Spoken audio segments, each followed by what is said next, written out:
Hoje eu vou fazer um pouquinho diferente, pastor. Eu vou estar lendo aqui a verdade, vou fazer a leitura da revista, e à medida que o senhor quiser fazer um comentário, talvez, tem algumas perguntas que eu selecionei, talvez a gente faça ou não, né, dependendo aqui do andar, para que os nossos irmãos possam acompanhar também, né?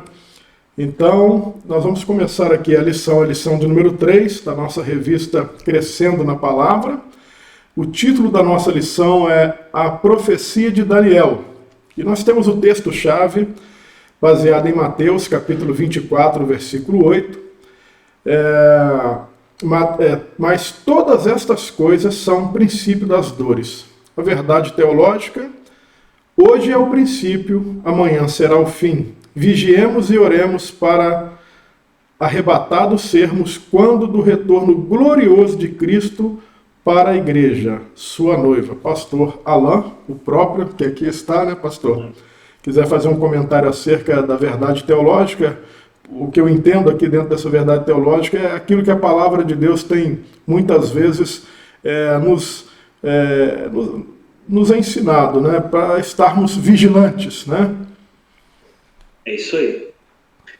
É isso aí, pastor Querubino. Apocalipse vai dizer, né, se eu não me engano, é o Senhor Jesus Cristo dizendo à igreja de Filadélfia ali: guarda o que tens para que ninguém roube a tua coroa. Então, essa verdade teológica se baseia sobre isso. Precisamos vigiar, salvos nós somos em Cristo. Verdade. Mas desde que nos mantenhamos nele. Amém, pastor. Nossa leitura bíblica congregacional está baseada em Mateus 24, do 6 ao 14, e diz assim: E ouvireis de guerras e de rumores de guerras. Olhai, não vos assusteis, porque é mister que tudo isto aconteça, mas ainda não é o fim. Porquanto se levantará nação contra nação e reino contra reino, e haverá fomes e pestes e terremotos em vários lugares.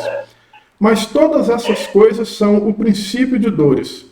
Então vos hão de entregar para serdes atormentados, e matar-vos-ão, e sereis odiados de todas as nações por causa do meu nome. Nesse tempo muitos serão escandalizados, e trair-se-ão uns aos outros, e uns aos outros se odiarão. E seguirão muitos falsos profetas, e enganarão a muitos. E por se multiplicar a iniquidade, o amor de muitos esfriará.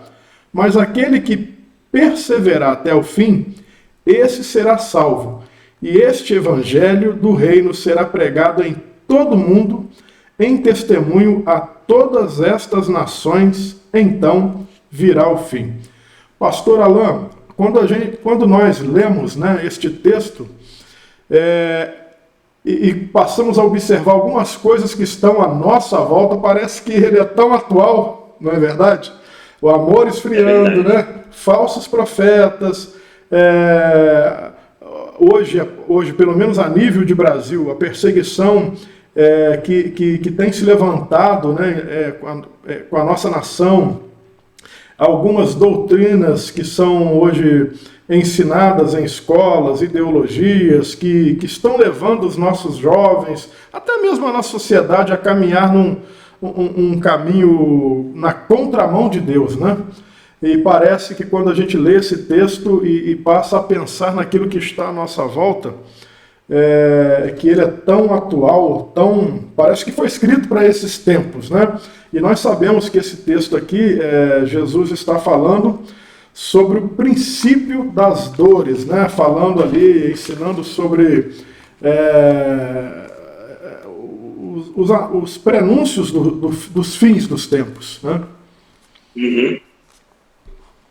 Isso é verdade. A questão aí que nós precisamos nos atentar é quanto à intensificação dessas dores. Se analisarmos a história, desde o início, sempre houve guerras, rumores de guerras, pais se levantando contra filhos, enfim, tudo que está no Evangelho de Mateus 24. Mas quando você faz uma comparação dos tempos, você vê que isso se intensificou muito e vai se intensificar mais ainda. O dispensacionalismo, que é a escola a qual nós estamos estudando, tende a acreditar que as coisas irão piorar até certo ponto da igreja ser arrebatada. Sim. Pastor, eu quero até pegar um gancho dentro desta última frase do senhor aí, porque tudo que está acontecendo nada mais é do que o cumprimento da palavra de Deus. Tá? Eu quero colocar uma linha de pensamento meu aqui, para ver se o senhor concorda, né? Porque, veja bem, eu já ouvi algumas pessoas dizendo que não adianta a gente fazer mais nada porque é cumprimento da palavra de Deus. Mas eu penso que a igreja ela foi levantada em uma das suas tarefas protestar contra o pecado. Que nós sabemos que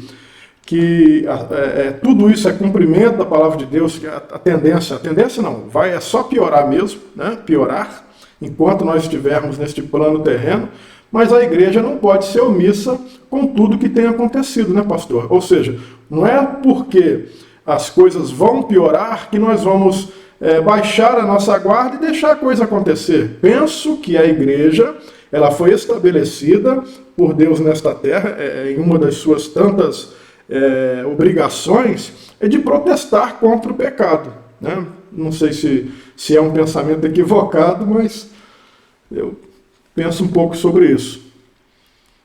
Sim, a tendência é piorar, isso é profético, Deus está conduzindo a história para o seu fim.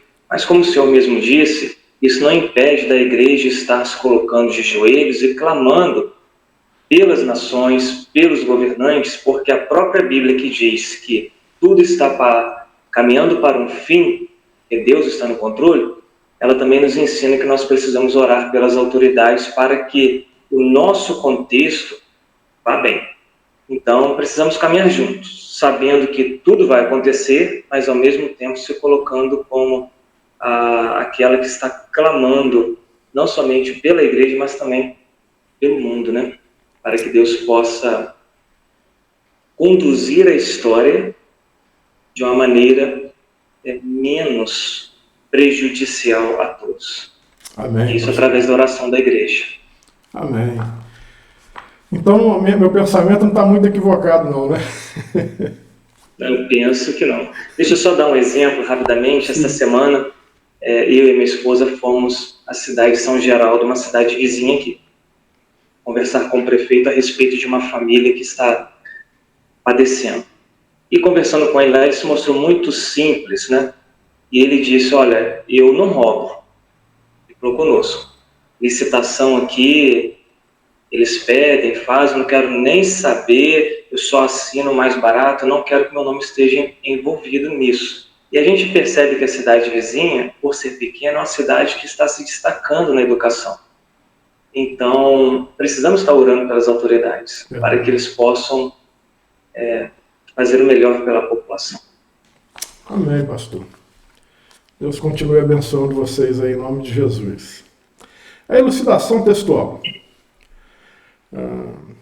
Por que é difícil narrar em ordem cronológica os futuros eventos?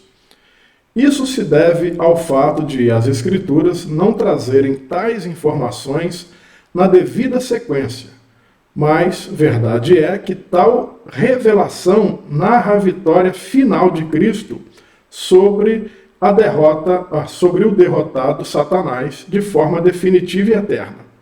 Por esta razão, ao iniciarmos nosso estudo, precisaremos encaixar os fatos bíblicos com exatidão, tendo como objetivo não forçar nenhuma interpretação, mas fazer com que os fatos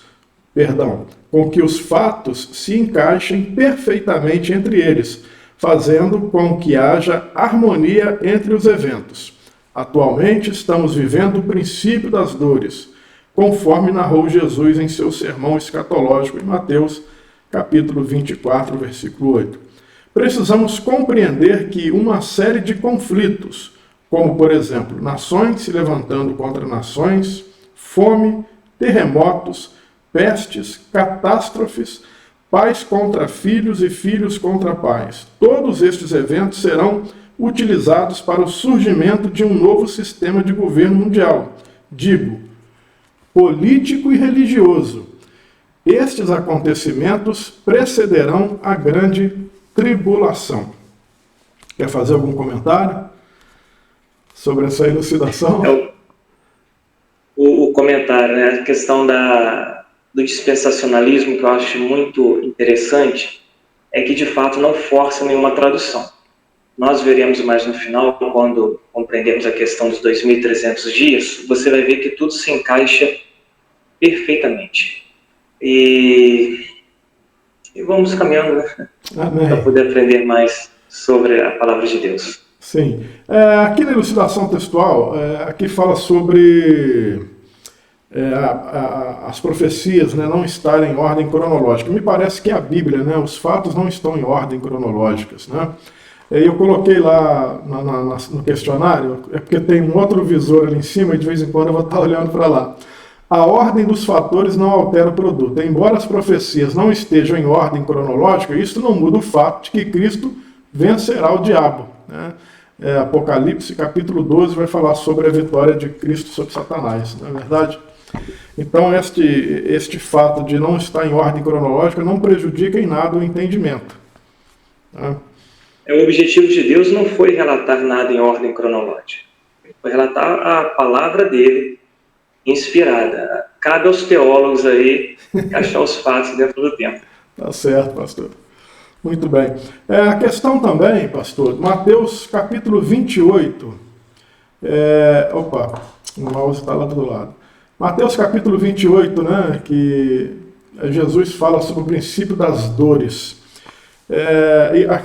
Embora nós já lemos aqui na elucidação textual, já estamos vivendo este período. Nós já estamos neste período. Isso, deixa eu explicar esse texto aí com outro aqui, que se encontra em Atos, capítulo 2, quando fala sobre o derramamento do Espírito Santo. Sim. Pedro vai relatar esse ocorrido linkando com a profecia de Joel. Ele diz assim: estes homens não estão embriagados, como vós pensais, sendo a terceira hora do dia. Mas isto é o que foi dito pelo profeta Joel. Nos últimos dias, diz Deus, do meu espírito derramarei sobre toda a carne. A profecia diz respeito aos últimos dias. Esse princípio das dores nada mais é do que os últimos dias. Nós não sabemos qual é o período de Deus para esses últimos dias. Sabemos que estamos vivendo os últimos dias por conta do derramamento do Espírito Santo. Agora, esse princípio das dores, ela já vem durando aí há 2000 anos, desde quando Cristo subiu aos céus vitorioso, e não sabemos quantos anos mais viveremos. Mas a tendência é piorar. Vigiemos, pois, né? Amém. Nossa introdução. Na lição de hoje teremos um resumo sobre o período de paz que Israel viverá graças ao novo líder mundial. No entanto, como essa paz será possível ser atualmente? Deixa eu repetir de novo. No entanto, como essa paz será possível se atualmente a Palestina é habitada por árabes? Desta primeira pergunta se levanta uma outra ainda mais difícil de responder. Como o Templo de Jerusalém, o mesmo que foi destruído 2 vezes, será reconstruído, sendo que em seu lugar foi erguido uma mesquita muçulmana conhecida como a Mesquita de Omar, ou Domo da Rocha? A resposta naquele exato momento da história recairá sobre o Anticristo, novo líder mundial, que segundo Daniel 9, versículo 27, parte A, confirmará uma aliança com muitos durante uma semana, 7 anos. O Anticristo será um articulador político, a besta que subiu do mar, e eu pus-me sobre a areia do mar, e vi subir do mar uma besta, Apocalipse capítulo 13, versículo 1, que trabalhará juntamente com seu falso profeta, o articulador religioso, a besta que subiu da terra, e vi subir da terra outra besta. Apocalipse 13, 11.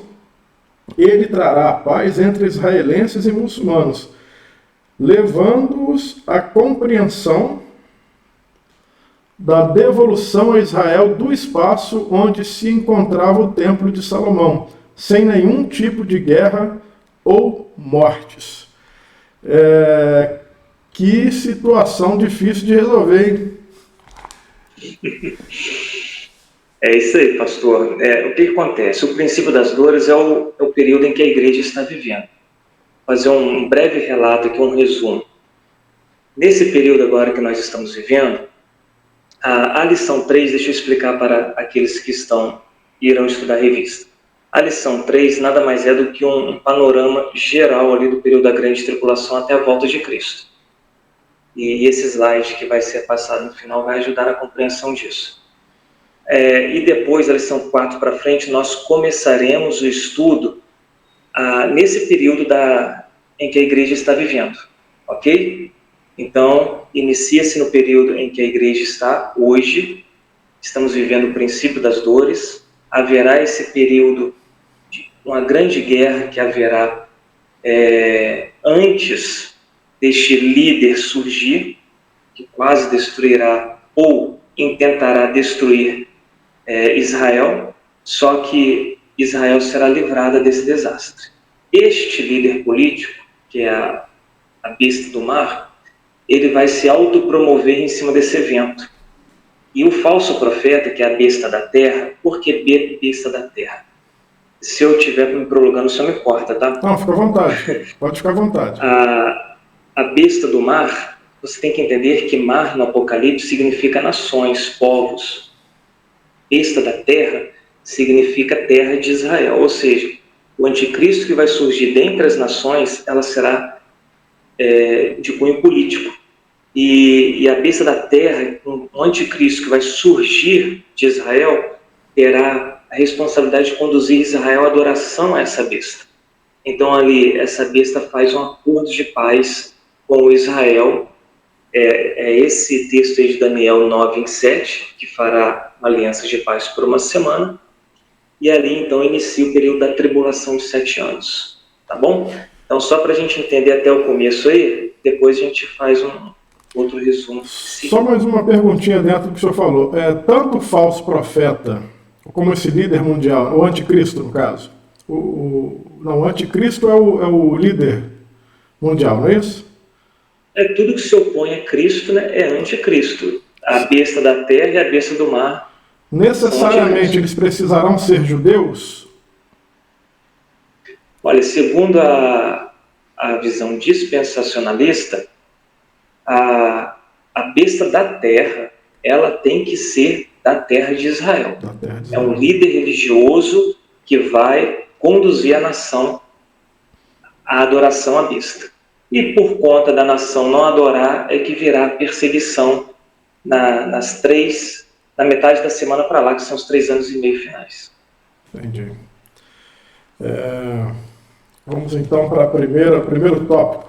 A abominação desoladora. É o tópico 1. Por que os fatos serão exatamente assim? Porque é necessário que o templo de Salomão seja reconstruído para que se cumpra o que fora profetizado pelo profeta Daniel. E ele firmará aliança com muitos por uma semana. Daniel, capítulo 9, versículo 27. Esta semana corresponde a 7 anos. No entanto, o período de paz mencionado e a reconstrução do templo se dará nos 3 anos e meio iniciais. Quer fazer algum comentário ou posso continuar lendo? Pode continuar. Ok. Quanto aos 3 anos e meio finais, o profeta Daniel assim escreveu: E na metade da semana fará cessar o sacrifício e a oblação, e sobre a asa das abominações virá o assolador. Daniel 9, 27, parte B. E braços serão colocados sobre ele, que profanarão o santuário e a fortaleza, e tirarão o sacrifício contínuo, estabelecendo a abominação desoladora. Daniel 11, 30 ao 32. Estes foram os textos os quais o Senhor Jesus se referiu ao orientar seus discípulos. Quando, pois, virdes que a abominação da desolação de que falou o profeta Daniel está no lugar santo, Mateus 24:15. No Novo Testamento, o apóstolo Paulo fala do mesmo período. Ninguém de maneira alguma vos engane, porque não será assim, sem que antes venha a apostasia e se manifeste o homem do pecado, o filho da perdição, o qual se opõe e se levanta contra tudo o que se chama Deus, ou se adora, de sorte que se assentará como Deus no templo de Deus, querendo parecer Deus. Tessalonicenses capítulo 2, 3 e 4. Pastor Alain. Abominação desoladora, né? Eu achei interessante uma dessas perguntas que o senhor comentou comigo sobre o duplo escopo, né, o sentido aí das profecias. Nós estamos estudando o dispensacionalismo. Se você olhar pela ótica do amilenismo, esse texto do Evangelho de Mateus 24 aconteceu ali com a destruição do templo no ano 70. No 70. Né? Isso. Mas, conforme o senhor mesmo disse, são coisas que aconteceram no passado que refletem algum movimento futuro. Então, nós cremos que, da mesma forma como aconteceu no passado, da invasão de Roma, destruindo o Templo de Salomão no ano 70, isso prefigura um evento futuro que acontecerá no período da Grande Tribulação. Um outro detalhe é que Paulo diz que esse mico, que é uma pessoa, a besta, ela é uma pessoa, tá? Se assentará no trono de Deus. Então você repara aí que para se assentar no trono de Deus, que se refere ali ao templo de Jerusalém, este templo necessariamente precisará ser reconstruído para que até mesmo essa profecia do apóstolo Paulo se cumpra. Entendi. E necessariamente, pastor, o senhor acha que, agora é uma pergunta muito de cunho mais pessoal, né? Uma opinião, necessariamente o templo precisa ser reerguido no mesmo local? Não haveria, por exemplo, um outro local ali mesmo em Israel que poderia ser erguido o templo? Porque já está uma confusão danada, né? Já tem uma mesquita lá. Esses dois irmãos não se bicam, né? Então, você repara, quando o mundo sair desta primeira grande guerra, que será liderada por Gog, príncipe de Magog, e na revista nós vamos aprender quem são estes e em quais locais pertencem, o anticristo lançará mão desse evento para poder se autopromover como ele sendo responsável pelo livramento de Israel. Ali agora Israel se encontra muito vulnerável, porque o mundo inteiro entenderá que este homem fez o bem, não somente para Israel, mas para o mundo. Ali sela-se o acordo de paz de 7 anos, conforme Daniel diz. Agora, necessariamente ser reconstruído no mesmo lugar. Por quê? Porque a Bíblia diz que é o Monte Sião, é nesse monte que é a habitação de Deus. Então não pode ser em outro lugar, tem que ser aí. Entendi. Então, para o cumprimento das profecias, tem que ser reconstruído neste local. Mas conforme a mesma revista diz, esse articulador político, ele fará de uma tal forma que levará os muçulmanos à compreensão disso. Por quê? Porque ele também tem interesse nisso. Ele quer profanar a casa de Deus, e para profanar, ele terá que reconstruir. Entendi. Só mais uma dúvida, e essa dúvida é minha. Embora a dúvida ela acabou meio que sendo sanada com a leitura aqui, quando eu fiz a leitura do primeiro tópico. Então a reconstrução do templo se dará na Grande Tribulação, no primeiro período da Grande Tribulação. Por que eu estou perguntando isso? Porque eu ouvi algum tempo atrás que Jesus só iria voltar quando o templo fosse reerguido. Então, na verdade, na visão dispensacionalista e segundo os textos que nós lemos aqui, na grande tribulação é que o templo será reerguido, né? Porque aí vai precisar desse grande articulador aí. Isso aí. Eu meio que perguntei e respondi, né? Tranquilo. A igreja, bem provavelmente, poderá ver esses eventos contra Israel. Mas quando este homem se assentar e como líder mundial, a igreja será arrebatada. Sim. Então, nós iremos ver na revista, até posteriormente, que o mundo sentirá uma diferença, porque onde estão essas pessoas, mas ao mesmo tempo parece que irá se alegrar pelo sumiço da igreja. Na revista eu explico mais para frente, que nós vamos entrar naquela questão do mercado de oferta e procura. Hoje o salário é desvalorizado porque há muita procura. Tem pouca oferta e muita gente querendo trabalhar. Agora imagina a igreja sumindo. Vai inverter. Vai haver muita oferta e pouca procura. Então será nesse momento do arrebatamento da igreja que o mundo, esses 3 anos e meio iniciais do anticristo, ele vai usar para enriquecer várias pessoas, por conta de que haverá necessidade de trabalho. O mundo vai continuar funcionando. Imagina uma pessoa que opera uma máquina, ganha os seus 10 mil mensais e a empresa não pode parar e não encontra mão de obra. Então você, ao invés de você submeter ao salário daquela empresa, você dá o seu salário. Olha, eu trabalho sim por 20 mil. Então vai ser uma expansão salarial e de vida, viver melhor aqui na Terra quando a igreja for arrebatada.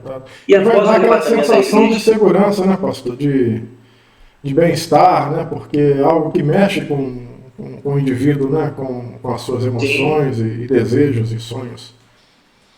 Isso aí. E conforme Ezequiel 37, que nós iremos ler, o anticristo vai entregar esse templo construído no prazo de 210 dias. É bem especificado a questão cronológica aí, entendeu? Então, iniciou o acordo de paz, 210 dias depois o templo estará reconstruído, certo, dentro da grande tribulação. Eu ouvi uma entrevista, aliás, eu assisti uma entrevista muito tempo atrás, só que eu não me lembro mais as fontes, em que todo o material para construir o Templo de Salomão está tudo certinho, tudo pago, tudo comprado, está ali só aguardando a hora. Isso aí. Se você colocar no YouTube, você vê muita coisa a respeito. Verdade.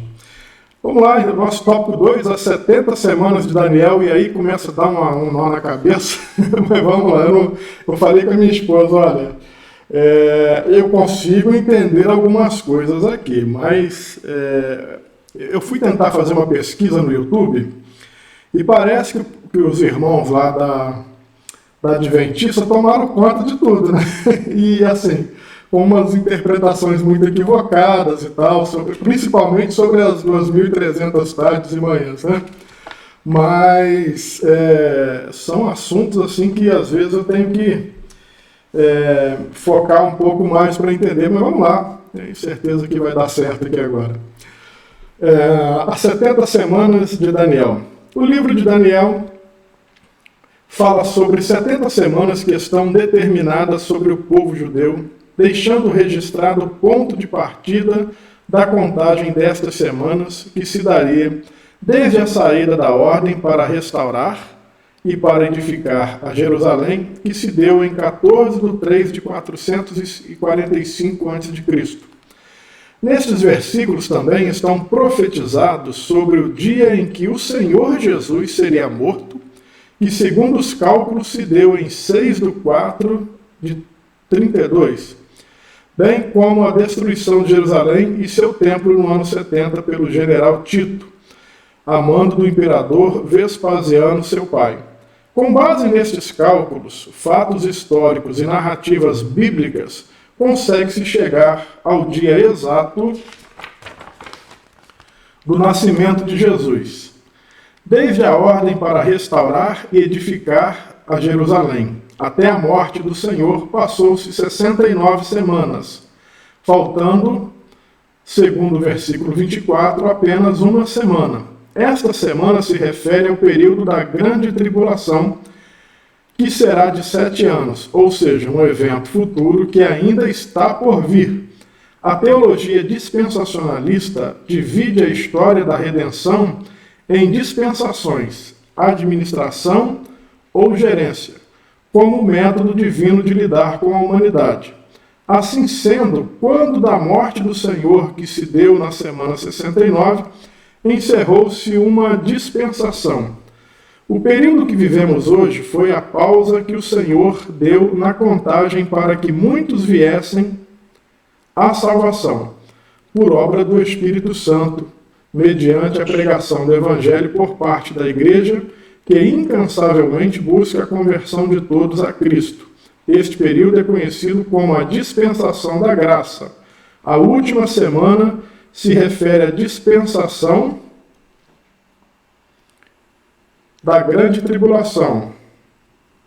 É que estou vendo um quadro embaixo, mas é do terceiro tópico. Perdão. A última semana se refere à dispensação da grande tribulação. A exata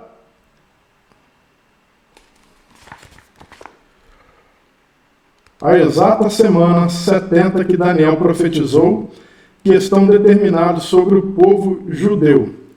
Daniel 9, 24. Pastor, então, da ordem para a reconstrução de Jerusalém, da restauração de Jerusalém, até o nascimento de Jesus se passaram 69 semanas, é isso? Então, esse período que nós estamos vivendo aí, que é o período da graça, seria um intervalo até a semana final. É isso aí. O texto de Daniel 9, capítulo 9, ele mostra direitinho a data da contagem, o início, que é da reconstrução. Quando você faz uma análise, uma pesquisa histórica dessa data, dá 14 de março de 445. Alguns outros estudiosos colocam os dias depois, outros um pouco, mas é nesse período aí. Tá? Então, se você pega as semanas 69, até na revista aí lá embaixo, diz sobre o texto de Levítico 25:8, para que os irmãos possam entender quantos anos equivale uma semana. Levítico 25:8 diz assim: contarás 7 semanas de anos, 7 vezes 7 anos, de maneira que os dias de 7 semanas de anos serão 49 anos. Então, se são 7 semanas de 7 anos, 49 anos. Então, você repara que a Bíblia diz que o período da semana corresponde a 7 anos. E se você pega dessa data da contagem de 445 e multiplica 69 vezes 7 e diminui, você vai chegar aí ao ano 32, conforme está na revista. Tá? Só uma observação aqui rapidamente, isso daí foi só para questão de esclarecimento. É um estudo que eu tenho sobre o nascimento de Jesus Cristo, que quando você faz a análise das profecias, análise da ciência e de registros históricos, você consegue chegar nessa data que está aí, ok? Se fizer o cálculo tão somente das semanas, não vai chegar na data certinha, vai chegar no ano. Mas há um estudo próprio de cálculo aí do nascimento de Jesus. Amém, pastor. Nós vamos entrar agora no terceiro tópico, as 2.300 tardes e manhãs. Vamos lá. Mais algum comentário aí ou posso seguir aqui? Daquilo que o senhor disse, né? Essas 69 semanas se deu em Cristo e imediatamente 7 anos depois deveria ter entrado a última semana de Daniel, mas pelo que nós entendemos, ou pelo fato de nós estarmos aí há 2023 anos à frente, entendemos essa dispensação como a dispensação da graça. Deus ele deu de fato essa pausa nas semanas para que o mundo pudesse se converter a Jesus Cristo. Mas haverá um tempo fim para isso. Deus vai fazer isso cessar quando iniciar aí a última semana, que é a da grande tribulação. E que a igreja não fará parte porque será arrebatada pelo nosso Senhor Jesus Cristo. Amém. Amém. Agora, terceiro tópico. Minha cabeça deu uma embaralhada. As 2.300 tardes e manhãs. Vamos lá. O senhor falou que vai precisar... Vou fazer a leitura, né? Depois... Não sei se a gente consegue, porque tem bastante... vamos lá. Vai dar certo. O profeta Daniel fala de 2.300 dias literais. Em Daniel 8, 13 e 14. Depois ouvi um santo que falava, e disse outro santo, aquele que falava: até quando durará a visão do sacrifício contínuo e da transgressão assoladora, para que sejam entregues o santuário e o exército, a fim de serem pisados? E ele me disse: até 2.300 tardes e manhãs, e o santuário será purificado. Analisando a pergunta e a resposta, o profeta Daniel nos dá o tempo do início e o tempo do fim. Lembrando que o foco nessa profecia é a purificação do santuário. A imagem do quadro abaixo nos ajudará a compreender tal profecia. Vejamos na linha do tempo. O senhor tem essa linha do tempo aí, não, né? Sim, foi no PowerPoint. Se o senhor quiser usar, fica à vontade. Tá. Ou quer que eu termine de ler? Então, eu vou... Então, isso que o senhor vai terminar de ler aí, está no PowerPoint. Sim. Aí eu posso estar explicando aqui as 2.300 tardes e manhãs, diretamente. Ok, pastor. Depois, pode ser? Pode. Depois, se o senhor quiser me enviar, se eu puder me enviar o PowerPoint, eu já, quando for fazer edição, já coloco ela em ordem ali, tá bom? Mas se dependendo da imagem, a gente pode, de repente, nem precisa mexer. Mas pode ficar à vontade. Então vou posicionar a câmera aqui próximo ao monitor. Sim. Tá certo? Sim.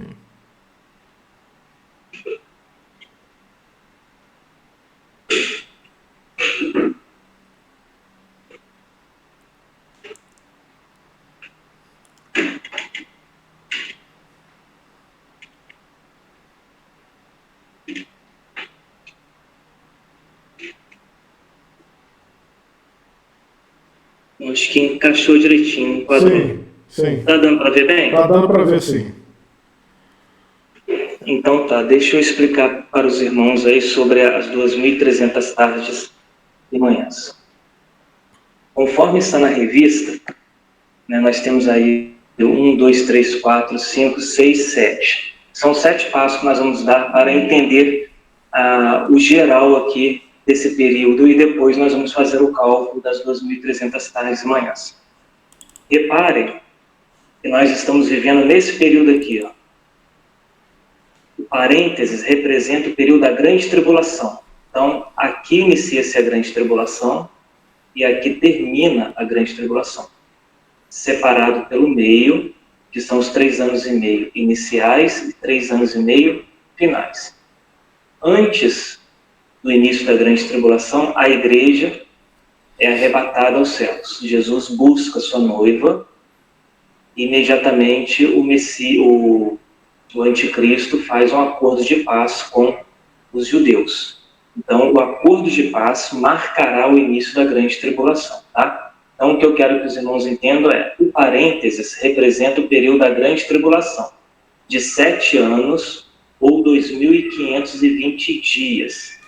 Então, aqui a 7 anos corresponde a 2.520 dias, dividido em 1.260 dias, 3 anos e meio, 1.260 dias, 3 anos e meio.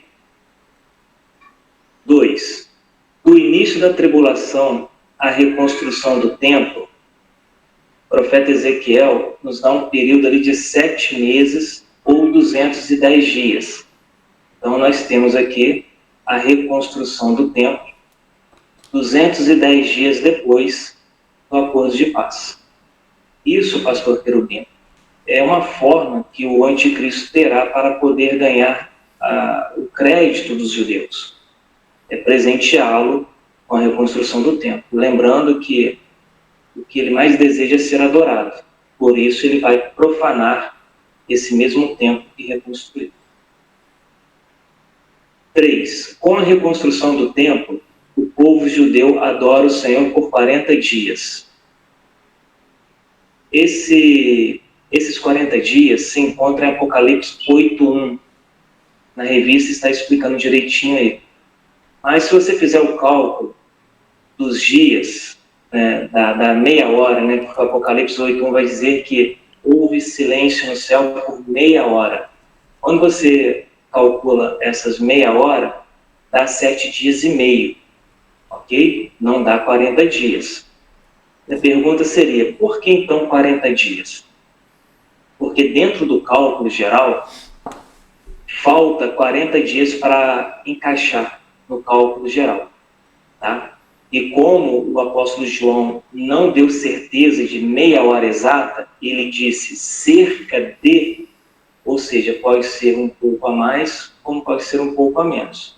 E pelo fato de 40 dias ser um número bíblico, então encaixa-se aqui direitinho, sem forçar o texto, porque o texto não está dizendo que é meia hora exata, está dizendo que é cerca de meia hora.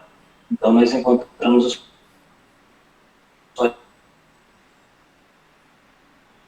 30 dias aqui para bem a lacuna. Nós vamos entender. 4. Abominação desoladora. Ao rompimento do acordo de paz. Ou seja, o acordo de paz é iniciado aqui na primeira semana. E Daniel 9:27, na parte B, vai dizer que o anticristo rompe com esse acordo de paz, que é a abominação desoladora. Ou seja, ele vai profanar o templo aqui. Ele se assentará no trono de Deus, parecendo ser Deus, exigindo a adoração do mundo a ele. E Apocalipse capítulo 13, se eu não me engano lá, diz que o mundo está adorando a besta. O mundo está adorando, os judeus não. Então é necessário a besta da terra surgir para levar os judeus à adoração ao anticristo. Mas pelo fato de não adorar, começa a perseguição do povo de Deus. Essa perseguição do povo de Deus se dará na segunda metade da semana, nos 1260 dias finais, ou 3 anos e meio. Tá? Em Apocalipse 12:14, fala sobre esse tempo também como 42 meses. Para você achar 1260 dias, você tem que multiplicar o 42 vezes 30. O calendário bíblico é de 30 dias. Após o término da grande tribulação, 30 dias depois, o santuário será purificado. Aqui é que está os 2.300 dias de Daniel. Reparei que até dei uma ênfase, né? A ênfase do profeta é a purificação do templo, porque a pergunta feita recai sobre a purificação do templo. São tardes e manhãs, são 24 horas, são dias conforme o nosso mesmo. Você encontra isso em Gênesis, na criação, né? Deus criou o primeiro dia, tarde, manhã, assim fez. Então, a criação também foi em 24 horas. E após a purificação do santuário, a segunda vinda de Cristo de forma corpórea, que se dará 75 dias após o fim da grande tribulação. Onde nós achamos aqui os 1335 dias de Daniel capítulo 12. Então, pastor Querubim, isso daqui é uma visão geral, tá? Por isso que eu disse, a lição 3 é uma visão geral de todos esses eventos aqui. Entendi. A partir da lição 4, nós vamos começar a estudar o que vai acontecer aqui antes da grande tribulação. A lição 5, 6 em diante vai começar a narrar cronologicamente todos os eventos dentro deste período aqui, até a volta de Cristo. Deu para entender? Deu. Agora ficou até mais claro, porque eu não estava compreendendo, pelo que eu entendi, vê se é isso mesmo. Essas 2.300 tardes e manhãs se refere ao período da grande tribulação. É isso?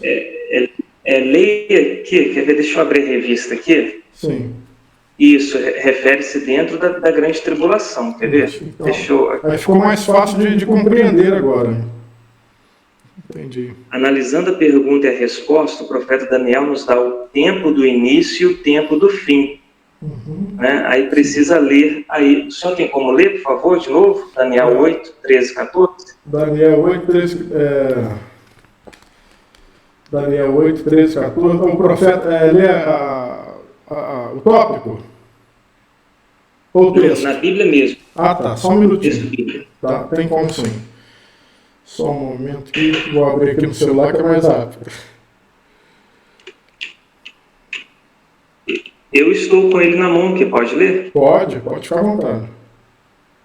Então tá, para a gente ganhar um tempo. Olha, Sim. depois ouvi um santo que falava, e disse outro santo àquele que falava: até quando durará a visão do sacrifício contínuo?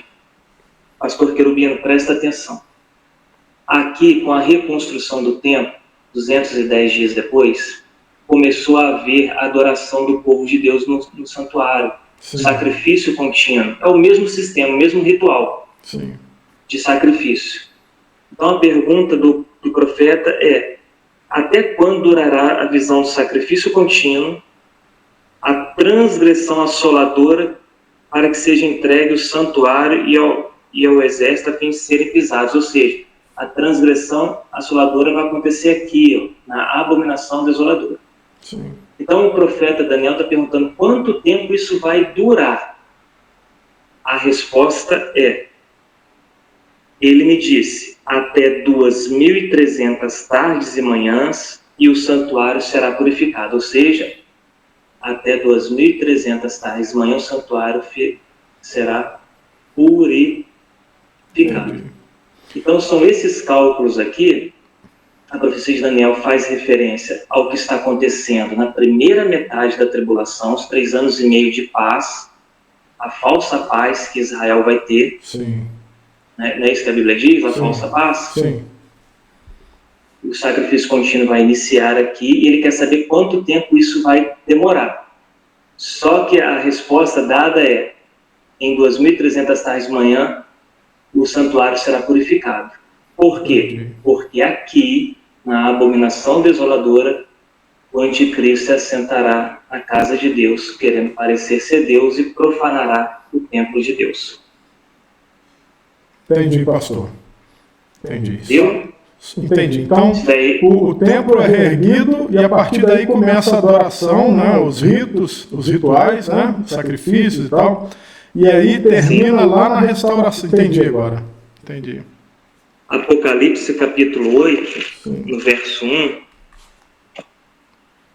Eu sei que o senhor tem um tempo aí da gravação, mas deixa eu ler Pode aqui. ficar à vontade, pastor. Se encerrar a ligação, a gente liga de novo. Não tem problema não. Tá bom. Quando ele abriu o 7º selo, fez silêncio no céu por cerca de meia hora. Então os dispensacionalistas creem que esse silêncio, lembrando que os selos são abertos no período da grande tribulação. Tá? Então, o 7º selo sendo aberto, há um silêncio de meia hora. Então, acredita-se que é esse silêncio aqui em que o povo está adorando ao Senhor. É que Deus para poder ouvir a sua adoração, que por milênios foi interrompida. Interessante, pastor Querubino, que existe um escrito judaico, está na revista aí também, que fala sobre esse período. Não só a Bíblia fala, mas também um escrito judaico falando sobre esse período. Então, isso daí é o todo, tá? Para a gente entender. A terceira lição está trazendo uma visão do todo, para a partir da quarta nós iniciarmos antes da grande tribulação para frente. Correto. Tudo bem? Aí, agora nós vamos fazer os cálculos para que vocês possam entender esses 2.300 dias. Pode ser? Sim. Ou o senhor quer fazer alguma pergunta? Não, pode ficar à vontade. Então vamos lá então, vamos entender o cálculo das 2.300 dias.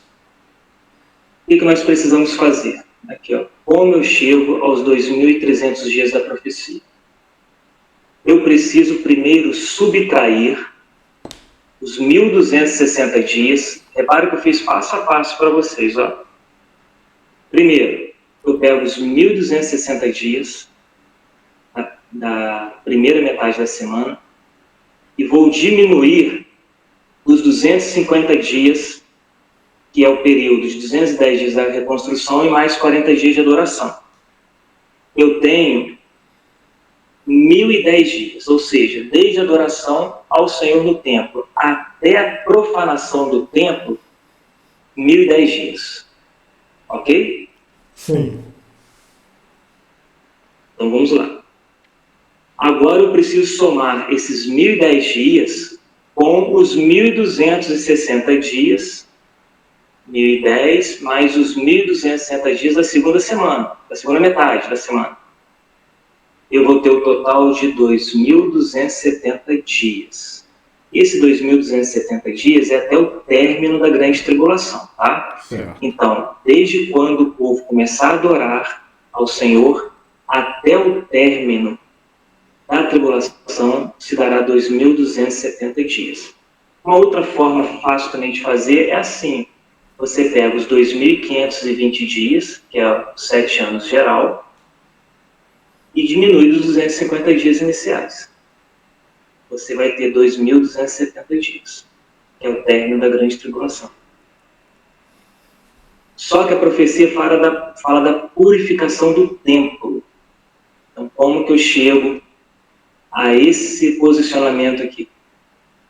Você vai pegar os 2.270 dias, que é o término da tribulação, e vai somar mais 30 dias, que vai dar os 2.300 dias. 2.300. Então, como que eu sei que a purificação do tempo se dará 30 dias depois do término da grande tribulação?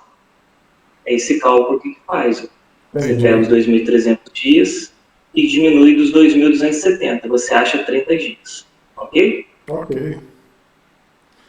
Então, terminou a grande tribulação. 30 dias depois, o santuário é purificado. Agora vamos para Daniel 12:11. Livro de Daniel 12:11, assim diz, olha: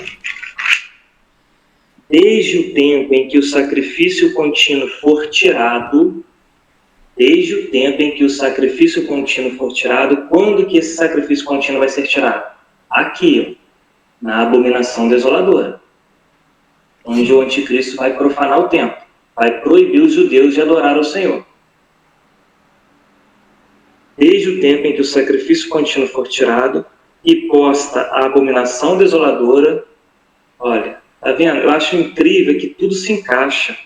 Sim. Haverá 1.290 dias. Então, como que eu chego a 1.290 dias? Eu pego os 1.260 aqui, somo com os 30 dias na purificação do templo. Ou seja, os 1.290 dias está fazendo referência à purificação do templo. Bate certinho, né? Certinho. Você repara que os 2.300 dias faz referência da contagem da adoração. Da adoração até a purificação, 2.300 dias. Da abominação à purificação, 1.290 dias. Ok? Ok, pastor. E para finalizar, Daniel 12:12. Bem-aventurado que espera e chega até 1.335 dias. Por que bem-aventurado? O que espera e a chegar 1.335 dias? Porque fala sobre a volta do Senhor. Então os judeus, a igreja foi arrebatada.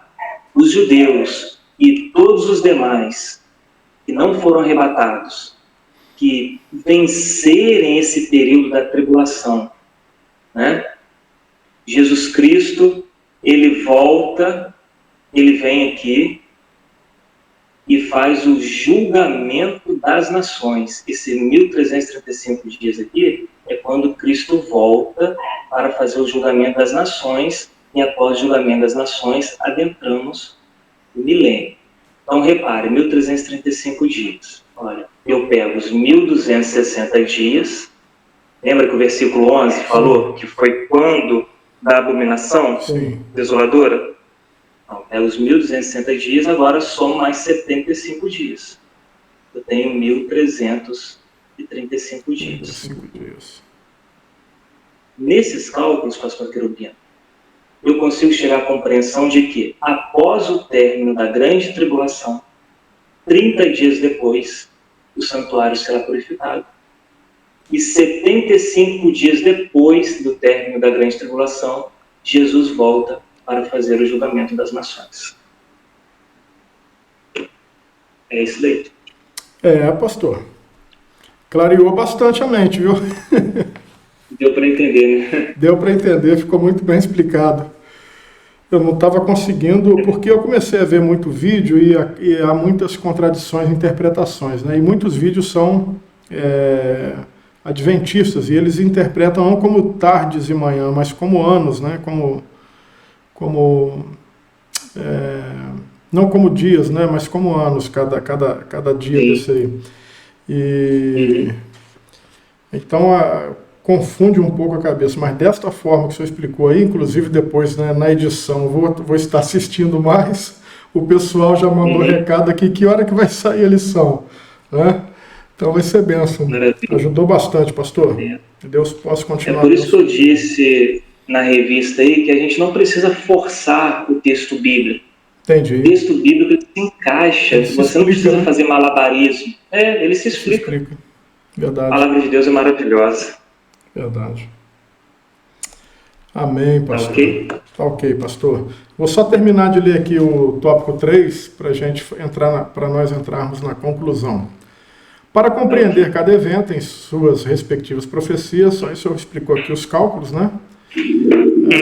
Tem umas observações aqui, que o senhor já fez, né? Apocalipse 8:1, né? Diz acerca da meia hora. O cálculo no cenário bíblico de 360 dias equivale a 7 dias e meio. O senhor explicou direitinho. O cálculo para se achar meia hora. Chegando aqui então a nossa conclusão da nossa lição. Os acontecimentos da grande tribulação dizem respeito apenas a Israel e a Jerusalém, como profetizou Daniel no capítulo 9, versículo 24 e 27. Portanto, não tem nada a ver com a igreja, até porque a igreja será arrebatada, né, pastor? Sim, e a profecia diz lá que esta profecia está determinada sobre o seu povo, fazendo referência ao povo judeu. Portanto, né, não tem nada a ver com a igreja, e é exatamente por isso que ela não estará aqui durante esse tempo, pois Deus estará lidando com Israel a fim de cumprir os 6 propósitos que a profecia das 70 semanas declara, o versículo 24 de Daniel 9. Outra importante observação é de que o templo não estará pronto quando do arrebatamento da igreja, mas tudo já estará preparado para tal. É aquilo que eu disse lá acerca da entrevista, né? Já está tudo prontinho lá. A hora que alguém bater o martelo, pronto. Estes preparativos já estão praticamente concluídos. Muitos cristãos acreditam que a construção do templo será o sinal de que a volta do Senhor Jesus está próxima, mas Jesus disse que sua volta seria como uma surpresa inesperada, ou seja, não haverá nenhum evento que indique a proximidade de Jesus, da volta de Jesus. Não falta se cumprir mais nada para Jesus voltar para a sua igreja e para implementar para Israel a última semana da profecia, grande tribulação, para que o povo se arrependa e reconheça Jesus como seu Messias. Estejamos vigilantes, pois o Senhor não tarda. Né? Mais um pouco cheio de tempo, e o que há de vir virá e não tardará. Pastor, considerações finais, fique à vontade. Pastor Querubino, sem pressa, não falta, tá? né? Sem pressa. Não falta assim, profecias, né, para se cumprir, mas nós estamos vivendo já aquilo que Paulo disse à igreja de Tessalônica. no capítulo 2, segundo aos Tessalonicenses, capítulo 2, ele diz assim: ninguém de maneira alguma vos engane, pois isto não acontecerá sem que antes venha a apostasia e se manifeste o homem do pecado, o filho da perdição. Então, o que a igreja hoje vive é a apostasia. Muitos estão deixando a fé. Muitos estão abandonando Cristo, até mesmo por questões doutrinárias. Se perdem entre as doutrinas e não se apega a Cristo. Então, esse momento nós estamos vivendo. Agora, repare, pastor Querubino, se nós já estamos vivendo a apostasia, o interessante do texto diz assim, ó, pois isso não acontecerá sem que antes venha a apostasia, vírgula, e se manifeste o homem do pecado. Ou seja, a próxima coisa, evento a acontecer, já que estamos vivendo a apostasia, é o surgimento deste homem, do anticristo. Isso aí. E a apostasia está aí, né? Está aí. A coisa está... Estamos vivendo aí os últimos dias. Complicado. Aquele que está em pé, cuide-se para que não caia. Se eu não me engano, também Apocalipse 22 vai dizer o seguinte: aquele que está limpo, limpe-se ainda mais. Aquele que está santo, santifique-se ainda mais, né? E um texto que eu gosto muito também, pastor, que se encontra ali em Apocalipse 21, versículo 7, tem até uma canção minha com esse tema: ao que vencer, herdará todas as coisas, eu serei o seu Deus, ele será o meu filho. Existem muitas canções, né, que se remetem a este texto. E é uma realidade que nós precisamos observar como servos de Deus, porque parece que há uma distração no mundo, um meio... Parece não, né? A gente sabe que o nosso adversário tem trabalhado para nos tirar do foco.